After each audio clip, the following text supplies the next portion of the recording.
It's indicative of any city that you're going to see, whether it's in this country or America or anywhere in the world. You've got homeless people. And it's unfortunate, whether it's by choice or by circumstance, people are in need and they're living on the streets. And it's such a multicultural place. You've got people coming in from all around the world. And because of that, you've got to be sensitive to what the needs are culturally. You've got to be sensitive to the culture. You've got to be able to reach out and minister to people where they're at. Jesus, in most times, he met a practical need in somebody's life before he even presented the gospel to them. We partner with Greenlight because they're reaching the homeless with a medical van that we have helped fund and support, and they're going out and reaching the homeless with just basic medical needs, and it's just a great opportunity to reach them again right where they're at. When we actually launched, there was a team that got together a couple of years ago, and we didn't have the van at the time, and they were going out onto the streets to see what the need was, and it was quite apparent that many of them needed medical attention.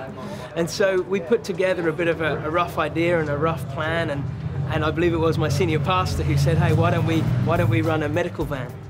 I was able to speak to a couple of other support agencies in London who were already providing shelter and food, but said they had a gap for medical attention and medical care for their service users. And we've been teaming up ever since. We come along with some pastoral care and obviously some medical care. It's absolutely amazing because in general these people doesn't have access to medical help. I really admire your work, and the fact that all the nurses are voluntary in here, they come after work, it's absolutely amazing. I do think it's exactly what we needed for this, for our service. It's what we are missing. We do blood pressure, we do temperature, we do blood sugar levels for those who might be diabetic, that kind of thing, heart rate, those kind of things. And then as we talk to them, if they want any more things like wound care or whatever, we'll just take them, sit down, look at the wounds, clean them up. As a medical professional, you could be doing a whole lot of things. Yeah. Why are you spending your time here doing this ministry? Wow, because this is incredible, this ministry. There is nothing else like this in London. There's nothing that is taking the care for patients out into the streets.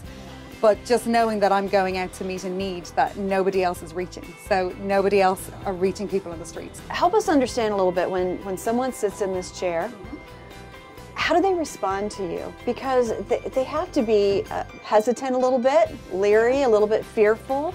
Yeah. What do you see?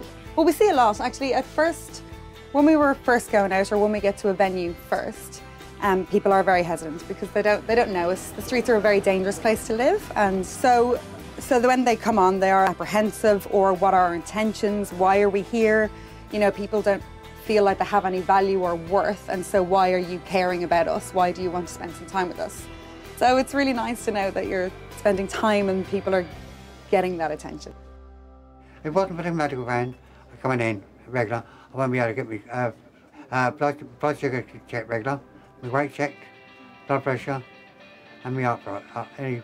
Any problems, they can sort. They may be able to sort out.